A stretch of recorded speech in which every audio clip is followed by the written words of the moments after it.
পালন করুন। যারা আজকের মাঠে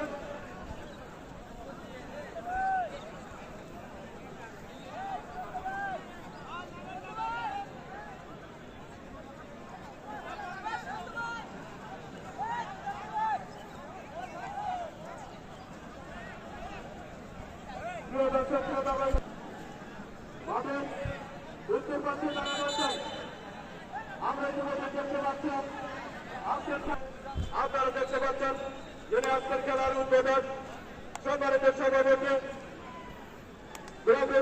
সাহেব এবং আজকের খেলার যিনি প্রধান অতিথি মাঠে প্রবেশ করেছেন তারা সকল দর্শকদের সাথে কুশল বিনিময় করছেন।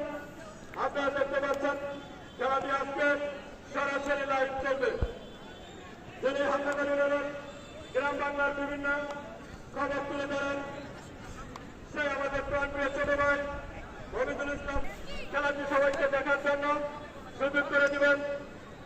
আপনারা দেখতে পাচ্ছেন গোপালপুর উপজেলা মহিলা দল প্র্যাকটিস করছেন, মাঠে প্রবেশ করেছেন।